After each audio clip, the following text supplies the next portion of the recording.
Hey, this is Sarah Natelli, and you're watching CMS TV.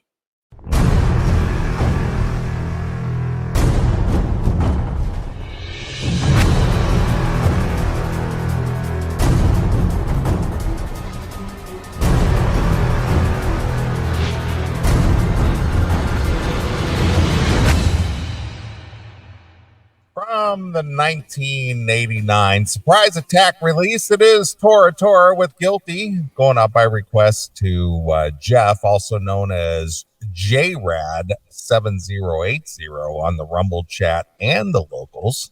Okay. So one of our members making a request there. We also heard Deep Purple there with Never Before from the Machine Head release for Jackal in the chat room. We heard Metallica with Creeping Death, which that one definitely kicked ass. Hell yeah.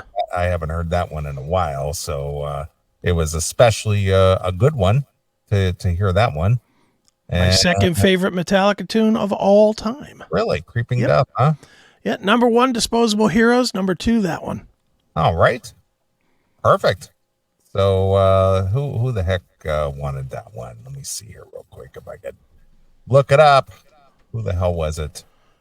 Sorry if I missed your name here, but I can't find it. It was Ass Kicker 310. That's what it was. It was Jim Baldiff. He okay. To hear it as an Easter request. So Creeping Death. Well, it was perfect. Loved it. Jesus was hearing footsteps behind him. That's right. Sing and die by my hands. As they took him into custody and hung him on a cross. That's right. I think we'll have to play some Skid Row tonight, Hung Like Jesus. Yeah, dude, that's the guy they should call. The Pin Siren guy. Exactly. the low budget Skid Row. Still was as good as anything Skid Row ever did, including the whatchamacallit, the Grandwall record. Yeah, I agree. That Pin Siren record kicks ass. Very solid record. That was on the Kivel Empire, if I remember right. The Kivel Empire record release. Is he still around, John Kivel? I don't know that he's putting out a lot of music now, because why? But I see his name pop up every once in a while. You know, I just see him. I'll see him comment on something on Fuckbook or you know, every once in a while I see his name, but I don't know what he's doing. I don't know if he's still doing the Empire or not, but okay. He had a good run. Yeah, here's a guy who had a dream and a hope to break into the music business, and he had a lot of artists. He had a lot of artists. He had a few good ones, really good ones on his Kivel record label. Mm-hmm. And we had him on the show here a few times, and he used to take a little bit of offense when I used to joke about him running up Interstate 95, stopping at the rest area, selling his CDs out of the trunk of his car. Right. Just kind of making jokes like that. Yeah, he didn't like that, but he wanted to be considered universal music or whatever. Yeah, he wanted to be a player. That's right. But Pin Siren was a great band. Bombay Black, I believe, was on that label at one point, weren't they? Yeah, they were. And that's another really good band too, with that "You Suck." Yeah, You Suck. Yep. So he had some good bands on there. I mean, he did. The guy was a little independent music guy and put his money where his mouth was, as it were, and had a little record label and signed these bands and pushed them and promoted them and did whatever he could to, be a record label. Sure. Whatever that means in this day and age. Yeah. Well, to be a record label. I don't know what that means today. But yeah. I mean, Frontiers Music, obviously, they put out a lot of different artists, and they signed just about everybody who is fairly legitimate. That's a sinking ship. Well, I know that, but everybody knows that. Well, I mean, everybody quit. Yep. Well, I mean, again, it's people who are in the business know all about Frontiers Music. Mm-hmm. They know all about it. Their biggest names. I mean, Alessandro quit, and Alessandro quitting is a huge deal because he wrote fucking every record. Mm-hmm. So him quitting, Gioeli quit with Hardline. They're not on Frontiers anymore. I mean, Frontiers put out and distributed Journey. I'm pretty sure they're not there anymore. No, they're not, but I'm just saying that they did. I think they actually had the band Chicago for one record, if I'm not mistaken. And they had Whitesnake. Yeah. Dokken was on there for one record. Yeah. A million years ago. Broken Bones, right? 12 years ago. Yeah. So, they've had some names. I mean, then they've had, break off solo artists from various bands with their solo stuff. Yeah, and they've done all those throw together bands, the Revolution Saints and stuff like that. Yeah, right. I mean, they've done a lot of stuff, but that is a total sinking ship at this point. Well, there's no money to be made. That's the problem. There's just no money to be made. They pay in advance to these bands, and that's basically the only amount. That's the only money that they ever see. This advance, whatever that advance is, whether it's 5,000 or 10,000 or 15,000 or whatever, and that's it.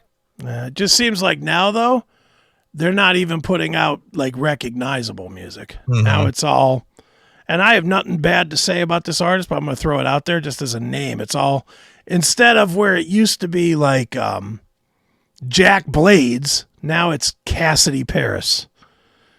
Nothing against Cassidy Paris. She's cute and she could sing, but she's Cassidy Paris. She's never done shit. I don't even know who that is. Yeah, I mean, she's a nice girl. I mean, I've chatted with her, but she's nice, but she hasn't established herself yet, and that's the only emails I'm getting these days from Frontiers. Lots and lots of that. Well, trying to break an artist, I guess, huh? Yeah, but not. What always made Frontiers was they were always trying to break artists in between having big stuff. And, so it was like, okay, well, you could do the new Lynch Mob record, and then you can also do this one. Right. And a lot of journos like myself would do that. I would. They piggyback new artists off the name brand artists. Mm-hmm. Yeah, and that's fine. I mean, that's kind of the trade-off, and we all know that, and we're all willing to do it. But now it's like, and it's, when it's 14 bands in a row that you've never heard of, and then you go to their Spotify and they have like 41 plays this month, it's like, dude, come on, really? Am I really going to do research for a fucking half-hour interview with the fucking screaming nobodies? I'm just not going to do it. But, well, dude, I have one last topic for the night before I give it to you. All right. And it's only because I need to know, what are you doing next Friday? I will be in El Paso, like this coming Friday? Yeah, on the 5th. I'll be in El Paso, Texas. That is unfortunate. What's in El Paso, Dokken? Yeah, I'm on the road. Well, I was going to bring it up in next segment, but I will be on the road. For those of you who are CMS fans in Texas, I will be in El Paso next Friday at Speaking Rock. Okay. And I will be in Banderas, Texas, Saturday. Okay. With it'll be Dokken, Jack Russell's Great White, Bullet Boys, for both of those shows, I believe. Okay. So I am flying out on Thursday afternoon and coming back Sunday. All right. I wasn't aware of that, but okay. You were aware. I was aware, but I just didn't write it down. So yeah, I sent you an email actually. So you did? Yeah. When? You asked me about the Minnesota show a few weeks ago. Oh yeah. I said again, I didn't write it down, so therefore it just went right through my head. Yeah. So for those of you who are in our Texas demographic, I will be in El Paso and San Antonio / Banderas, Texas on Friday and Saturday, this coming Friday and Saturday. Okay. Very cool. Just pre total eclipse of the sun. There you go. Nice. Well, it's unfortunate that you won't be home Sunday, because there's a huge show that you should be attending. Maybe. Well, I get Once- I get back at 4. No, this is on Friday. Oh, Friday. It's Okay. on Friday. This might convince you to cancel your plans. This is big. Friday at the Arcada, Yes. the Other Voice of Ratt, Juan Crocier is playing. I'm aware of that.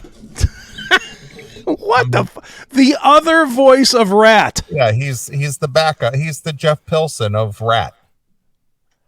In 40 years of Ratt, there's never, not one motherfucking time, been one person, that's ever said, dude, I got to get out to that show. Juan Crocier is going to be there. The Other Voice of Ratt. Well, he did that a few years ago prior to he and Stephen Piercy doing a version of Ratt with the guys. And he was out there under that whole Juan Crocier, the Other Voice of Ratt. He did that for a little bit, and then he got caught up in that whole lawsuit that Blotzer was bringing. And right. So he had to stop doing that. And then he and Crocier and Piercy went out as a version of Ratt together. And then he and Piercy fell out, and, right. The whole shebang bang. But, he's out there singing the Ratt songs. What can that even draw? Honestly, 10 people. I don't think it could draw 10. Do you really think 10 people would? Are there 10 hardcore enough Ratt fans to go see Juan and a bunch of other guys play Ratt songs? Well, I don't know the answer, but he had I put Juan Crocier in the same category as I do Jeff Pilson and Michael Anthony. Sure. Well, Michael Anthony is at least a legitimate voice. No. But what I'm trying to say is that their impact in the music of their original band was strongly felt when it came to doing the backing vocals. You think Juan was in that category? For Ratt, yes. I disagree 1,000,000,000%. You don't think Juan's voice was a factor in the Ratt music when it absolutely no. No? Absolutely no. Not at all. I've never thought that ever one time. Yeah, I did. I only have ever thought of Stephen Piercy. No, I'm talking about the backing vocals. No, I know that. I just never in the harmonies. Give me a song. Give me a song where I should pay it more attention. Round and Round? How about Back for More? Back for More. I mean, comparing his work to...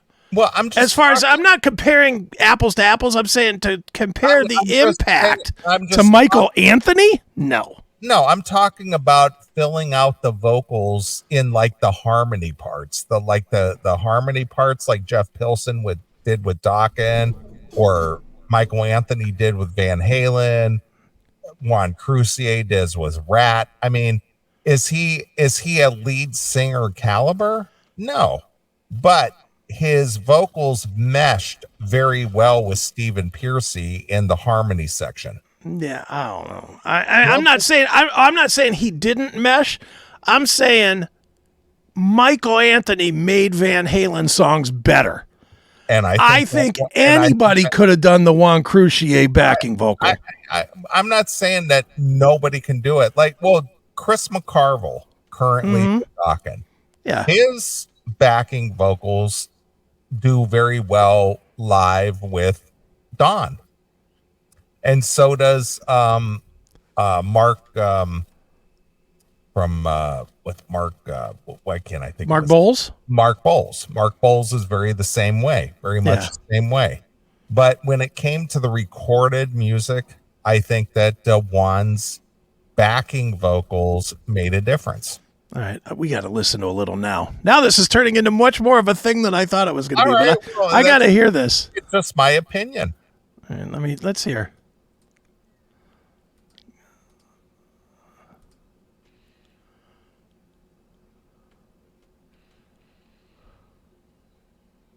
Are we waiting on something? Duh. We're not hearing Maybe it. if I present it. I'm hearing it. It sounds great. Right. That if Juan wasn't there, you could literally have Bobby do the same thing. Yeah, and it would be the same. I don't think so. You think it would? You think he makes that much of a difference? And I'll tell you where I heard the difference for the first time. Okay. Back in I want to say it was like 2015, I think it might have been 2015 or something, when the original Ratt got back together and they headlined M3.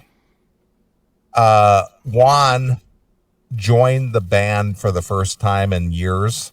Okay. And they sang M3, and it made a huge difference, in their live performance. It was like, oh, holy shit, I forgot the difference that Juan made in filling out the vocal, to bolster Stephen Pearcy's vocal. Same thing with Jeff Pilson and Mick Brown, because they just had this harmony thing that just isn't duplicated. Same way with Michael Anthony and singing with David Lee Roth. He just had this thing, that just helped the song. It just made it fuller. It's my opinion. I'll take your word for it. I never thought it ever, and I saw Ratt a bunch of times. I never thought of Juan, ever. But I never think of Juan as, oh man, he sang that song or sang, never thought that. What, do you want to hear him sing? I found a video. I have no idea on this video, but I found Ratt's Juan Crocier singing Ratt, Lack of Communication. All right. Would you like to hear that? Go ahead. All right, let's pull that up here. Let's see. Ratt, Juan Crocier, Ratt's. There we go.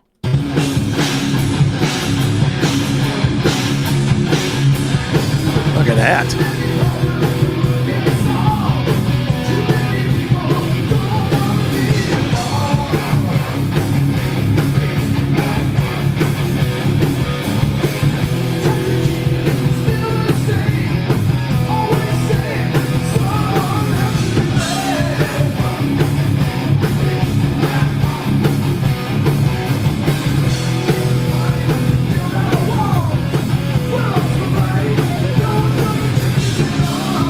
Seeing this, don't you want to cancel your docking plans? I guess he's playing with Lynch Mob. Yeah, on that show. The playing that night. Yeah, Lynch Mob and Juan's Ratt, or right. Juan, the other voice of Ratt. Right. Jesus. Well, he definitely is the backup singer. Yeah. Yeah, he's less consequential than Bobby and Ratt, to me. All right. Well, obviously, because of what's his name? Crane. Robbie Crane. Yeah. Robbie Crane took over for him forever. Yeah. And nothing was missed. There wasn't did you feel like you were not getting as good of a Ratt show when Robbie was there? No, not at all. But until you hear the difference, then you go, oh, that's an element that certainly was missing. All right. I'm not saying that he's a better bassist or not a better. No. It's not his. It was just the combination of their vocals. That's all. Well, I think we're gonna agree to disagree because I just think anybody could do that. Dude, Eric does backing vocals and sounds exactly the same as those songs sound exactly the same as when Ratt does them. Right. At least to me, maybe I'm not heady enough maybe I don't put enough focus on it or something. I just listen and like. Well, one of the things that Eric does superbly, aside from his ability to sing, backing vocals, yeah, he has the Warren D. Martini sound. Oh yeah, he has that sound. Mm-hmm. Now, what's his name? Monaco brings to the table, I have no idea. He's the virtuoso guy. I don't know. I mean, granted, he's obviously a competent player, but does he make a big difference in Stephen Piercy's, lineup? In my opinion, not so much. Yeah. But Eric has that DeMartini sound. No. I mean, Johnny can play. I don't want to shit on him totally. He can play. He's a very competent player. Yeah. But I'm like you in this category. It's like, well, can another competent player take Johnny's place? Yeah, I agree. So that's just all I'm saying. No, I agree. But I think that a certain combo of players, they just have a certain chemistry. Right. And I think that Juan and Steven had a good chemistry in Ratt when it came to a certain tone or sound when they vocalized together. Okay. But not good enough to cancel your dock implants. No, I'm already committed to that. I'm kind of relied upon to be there. So let's just for the sake of argument. Yes. The docket shows get canceled tomorrow. Yes. Are you instantly calling the Arcada to get yourself some tickets to see the Juan experience? Could call Ron Onesti and say, "Hey, dude, hook me up." And I know you could. I'm saying would. For the show? Yeah. Would you go to this show? Yes, I would. You would go see Juan's Ratt. I could go see that if I was reported. Well, number one, I know George. Forget George. I'm talking about would you want to see Juan's Ratt? I would go in order to report here to the show about the show. Okay. I would do that. Sure.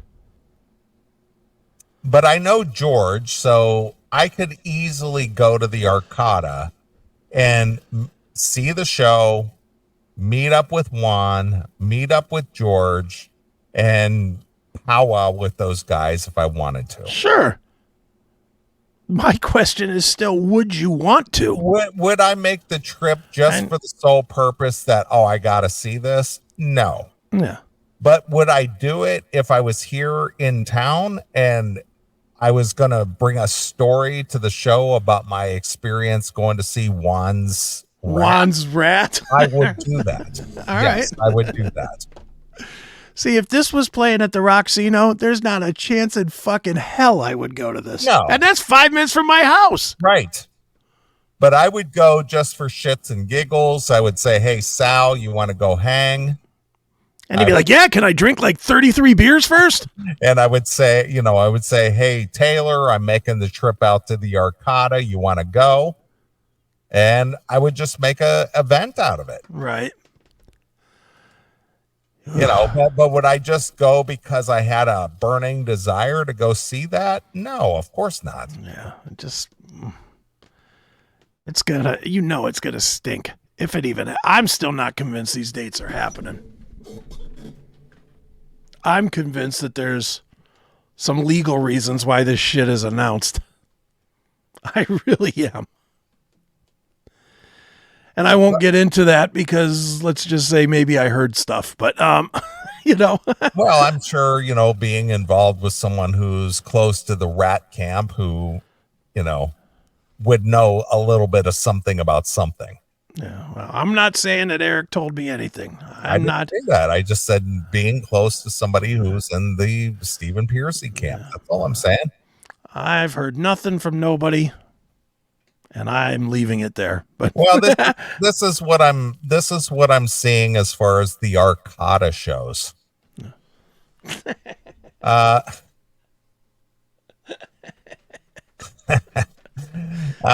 Lynch Mob with Juan Crocier, Nazareth with Red Rain, right?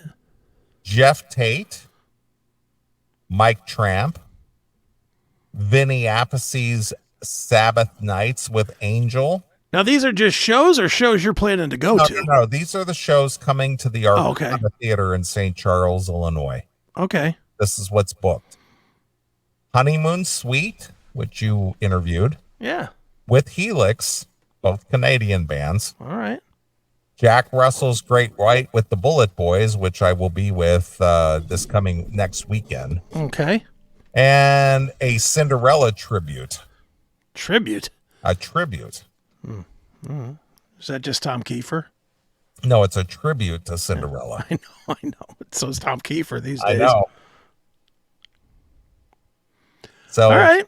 So that's what people can see if you live in the, Illinois area and like to go to the Arcata. Sounds like that's the place. Ron Onesti puts a lot of money and, resources into his bands and entertainment that he brings to the Arcata. Oh, Okay. which, by the way, I think you're going to be very proud of this. Yeah. Myself and my two nephews are going to go see Jason Bonham's Led Zeppelin Experience. You will have a ball. So we have tickets. We have secured our tickets to see Jason Bonham at the Honeywell Center in Wabash, Indiana. Okay. Wow. Is that close? He's only playing like 2 U.S. shows. I think the rest of them are Canadian shows. Okay. And for some reason, he's swinging down through Wabash, Indiana.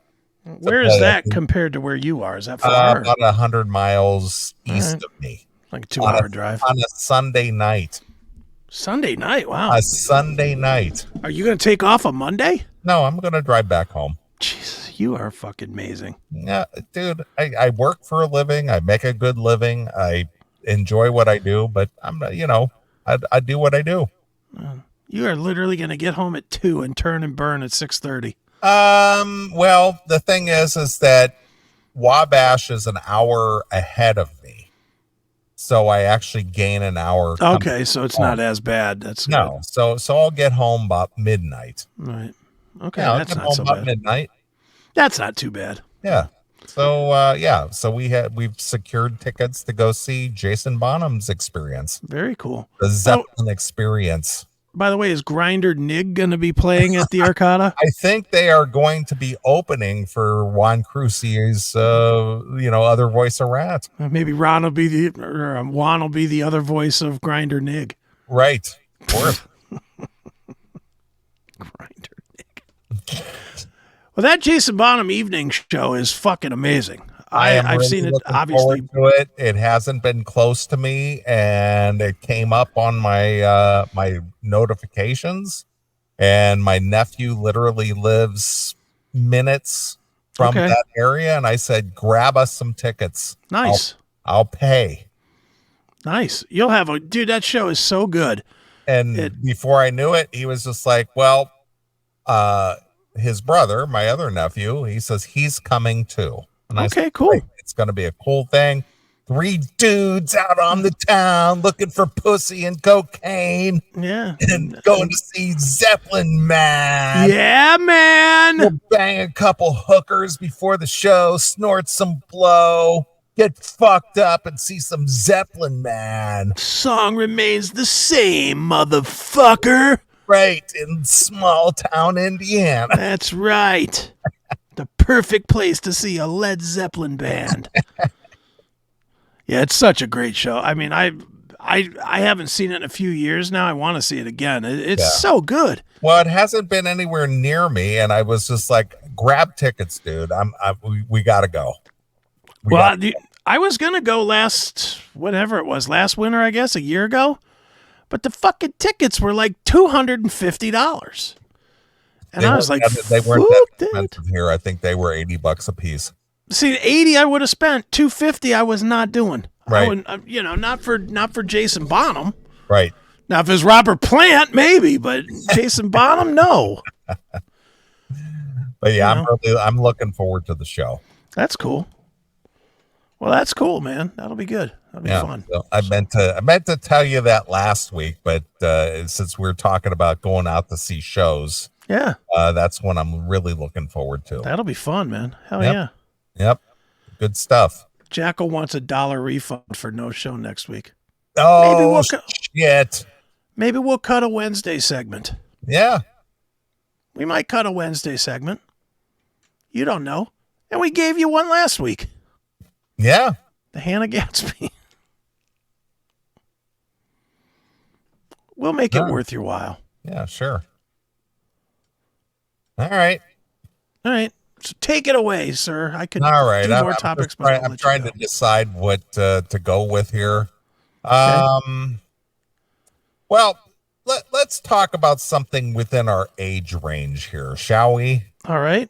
This is I don't know if what term would be surprising or not, but it is, I guess it is surprising. So get this. Sexually transmitted infection rates have risen sharply among adults 55 years and older. Okay. All right. Sexually transmitted infections are becoming more common in older adults. Right. Rates of chlamydia, gonorrhea, and syphilis in people ages 55 and up are more than doubled in the U.S. over the 10-year period from 2012 to 2022, according to the data from the Centers of Disease Control and Prevention. Makes sense. So it does? To me, it does, yeah. All right, tell me your philosophy there, sir. Why it makes sense that our age is getting more STDs than the generation before us? You're getting skankeria.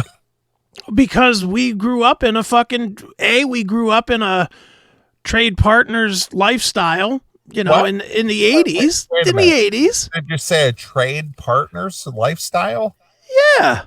But we grew up in an era of AIDS. No one cared about that. Not really. I did. People, why talk? But that's you. It's not me. It was That's you. Okay, go ahead. I'm saying most guys our age fucked no less than 50 girls. Okay. 50. All right. In their 20s. They banged at least 50 chicks. All where right. the generation before was not that active. They were all getting married. They were fucking, but they were still getting married when they were like 22, 23. They were getting married younger.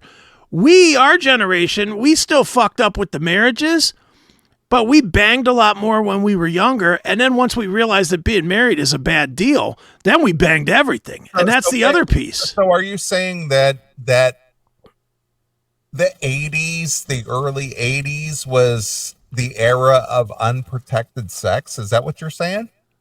I'm not saying unprotected. I'm just saying sex. That's how you acquire STDs by having. Well, now, but I'm saying. Here, you're missing my point. Okay. Unprotected sex was preached.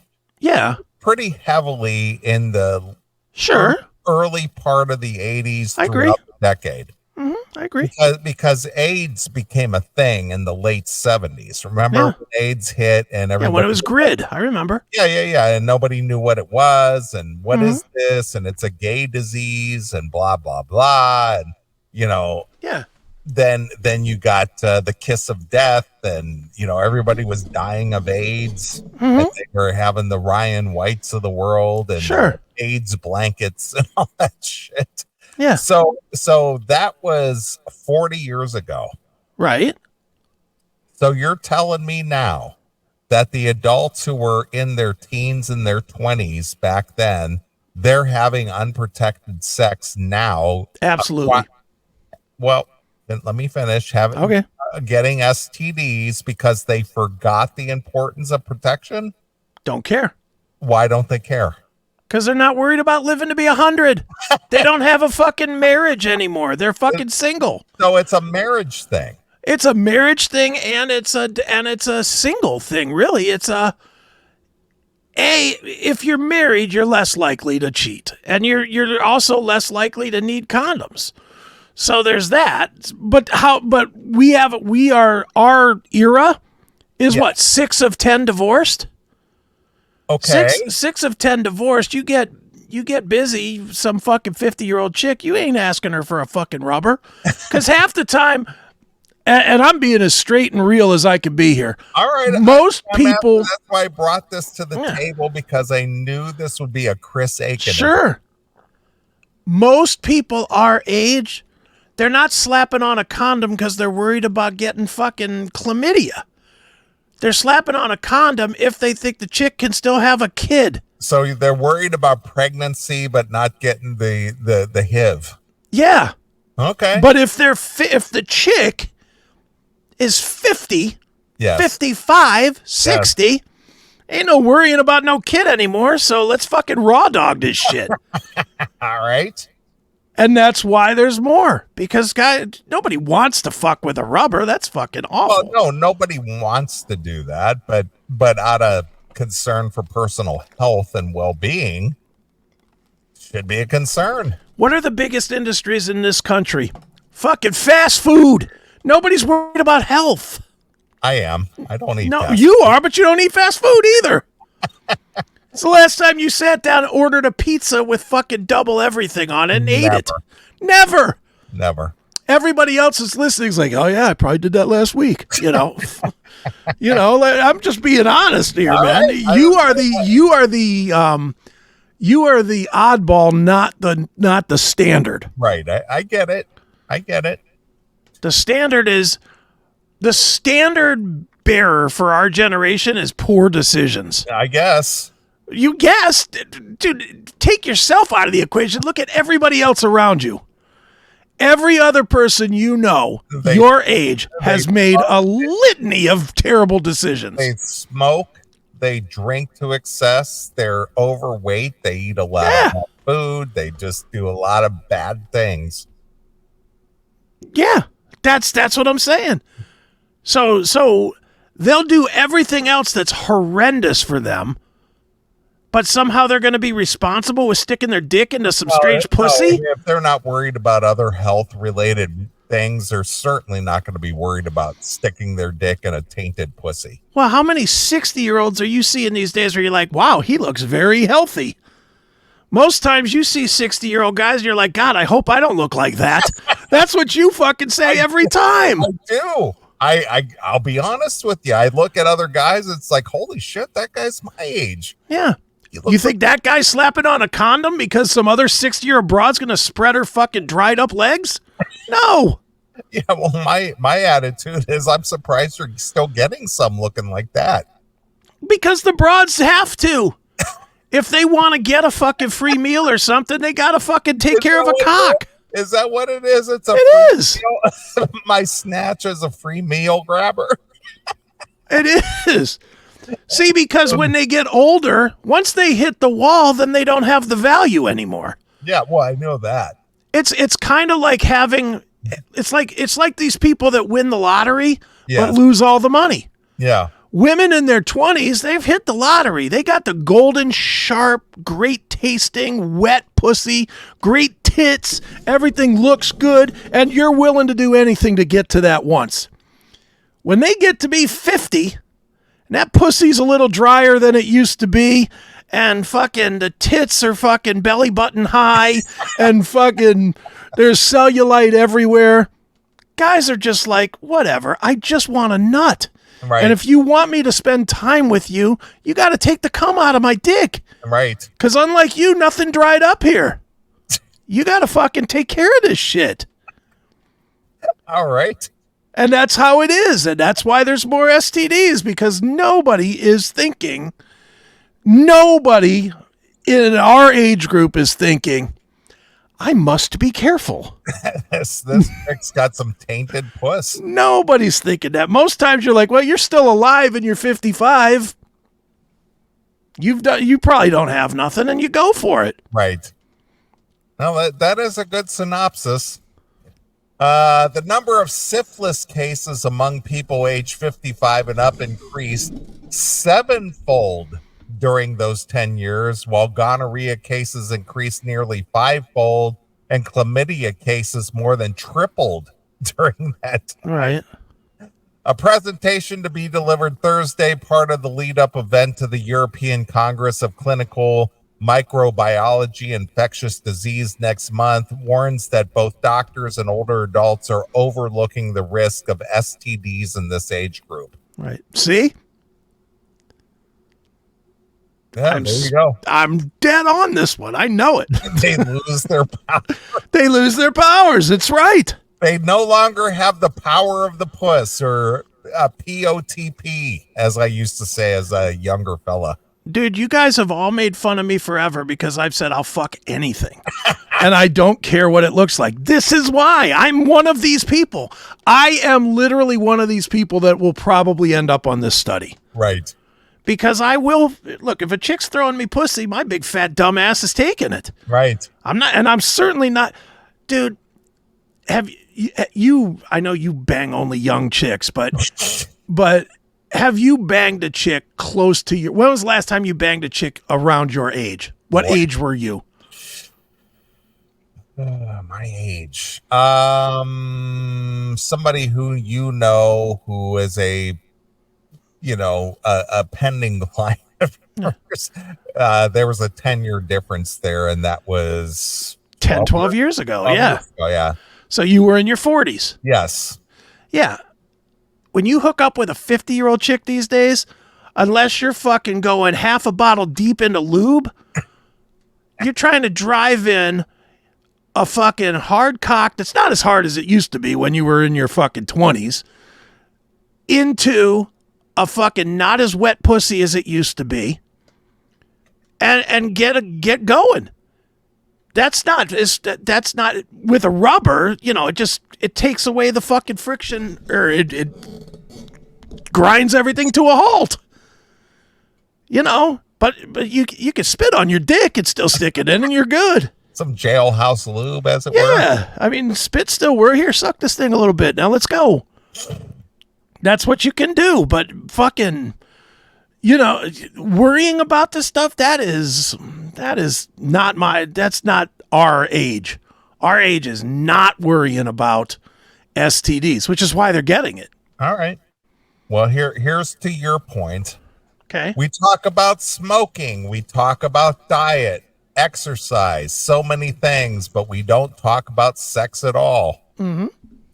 The issue is not limited to the U.S. In England, surveillance data published in 2022 suggested that STD diagnoses rose 22% from 2014 to 2019 among people ages 45 years and old, or up, rather. Mm-hmm. Chlamydia was the most common, followed by gonorrhea. The drip, as it were. Yeah. For one, people are living longer compared to the past generations and enjoying more active lifestyles in their 60s, 70s, and 80s. For many, that includes sex. A 2018 survey from the AARP and the University of Michigan estimated that 40% of people ages 65 to 80 are sexually active, and nearly 2/3 are interested in sex. Hormone replacement therapy, which can treat symptoms of menopause, can prolong sexual desire in older women, while erectile dysfunction drugs like Viagra and Cialis can help older men retain sexually active. But older adults may not have gotten the type of sex education provided to teenagers today. Back in the 30s, the 40s, and the 50s, traditional school wasn't really doing sexual education very formally. The research has shown that older adults lack some knowledge about the STD transmission symptoms and prevention. Are you kidding me? Older people go, Stop it. I don't know how to get that. That's just doing what they always do, which is taking the responsibility off of the fucking behavior. Everybody knows that if you stick your dick in tainted pussy, you're fucked. Right. Everybody knows that. And then you're making the choice. So I'm going to take a shot. I'm rolling and hoping I ain't getting snake eyes here. Doctors can be sheepish about asking older patients about their sexual activity, and older people often aren't inclined to discuss their sex lives with peers or family members. No one wants to think that grandma is banging it out. I threw that in there. You certainly aren't going to ask grandma if she was wearing grandma if she insisted on a condom. And that's part of the problem because every individual, regardless of their age, has the right to intimacy. Some older men may struggle with condom use, the doctor said, because of their lack of dexterity or erectile dysfunction. I can't roll this down. There's lack of dexterity. Lack of dexterity. I Jesus. can't rip this package. What's more, he added, many older adults married at a younger age than is typical now and only had one sexual partner until they divorced or were widowed. I think that was your point earlier. Mm-hmm. So some might not think to use a condom, especially since pregnancy isn't a concern. See? As Chris said. See, you were dead on. I don't need these articles. I know what's what. Nursing homes also create opportunities for new sexual. That's true too. That's probably more true than you want to believe. But those people, think about it. You get a bunch of guys and women together. They're in this fucking place. They all have dead spouses. Otherwise they wouldn't be in this place. Right, of course. And they got nothing to do. Right. They're playing fucking Parcheesi with fucking Uncle June. You know, they're fucking bored. They're bored to death. So they just take some old hag and just say, hey. Grandma's got to get her swerve on. Yeah, let's stick your teeth in the cup there and let's get down to business. Right. Nursing home directors said that they found sexual activity was common in these settings, which often have more female than male residents. Mm-hmm. In heterosexual older adult communities, there's a partner gap. Women live longer than men, and there's a larger portion of females to men. What it can lead to oftentimes is multiple partners and sharing of partners. Though STDs pose health risks to all age groups, older people may have a harder time clearing infections or be more susceptible to contracting them in the first place. The immune system is weaker, so you get an infection easier. But there's other physical things related to just sexual intimacy that makes one or more susceptible. Among women who are postmenopausal, for instance, the vaginal lining is more prone to tearing, which makes it easier for an infection to occur. The experts stress that doctors need to do a better job discussing safe sex with older patients. We want them to have their best life, but we want them to have it safely. Yeah. I mean, you're not even taking into account that it may not be dick to pussy here. I mean, when's the last time you went down on a chick with a dental dam on or something to fucking make sure that you didn't I mean, you can catch chlamydia in your fucking mouth. Sure you can. You know, I mean, that who's turning down eating pussy? Right. Who's ever said, let's wrap this up or that up, eating pussy? Who's ever said that ever in their life? Have you? No. Never. So even you, the most safety conscious, health conscious person, you still take the risk every time. I do. I will agree with that. So there's no 100% safety in anybody. Can you imagine that too? Hold on, I got to put a tongue wrap on here so I can lick your box. Right. Oh, Jesus and Christ. Can you imagine the backlash you would get from your chick if you said, hey, I'll lick your box, but I need to put a dental dam on here because I'm afraid your pussy is tainted. But you know what, dude? That's the same backlash that you'll get if a chick's going to let you fucking hit it bareback. If a chick doesn't ask you to slap on a condom, and you say to her, hey, let me get a condom here, a lot, I don't want to say every time, but a lot of the times, especially older, the answer is going to be, why? You don't trust me? That's going to be the answer. What, you don't trust me?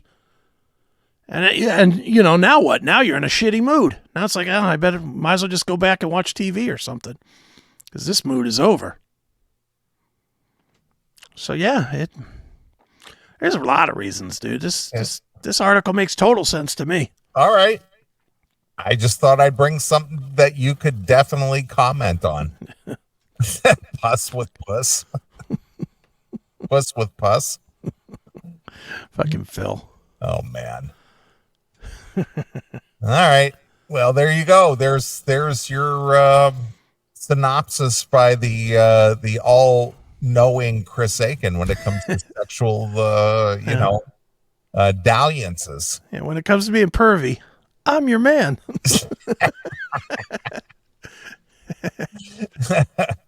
All right. Well, I think we'll take a break and we'll come back and we'll wrap up the show. All right, sounds good. Do you need 4 songs or 2 songs? 2 songs is good. Songs is I'm not good? even gonna go anywhere. All right. All right. Well, since we're talking about this, let's play some Steel Panther. All right. And let's play some Eatin' Ain't Cheatin' without a Middle Dam. That's right. All right, we're going to play a couple songs. We'll come back, wrap up the show. So here it is. It's Steel Panther exclusively here on your classic metal show.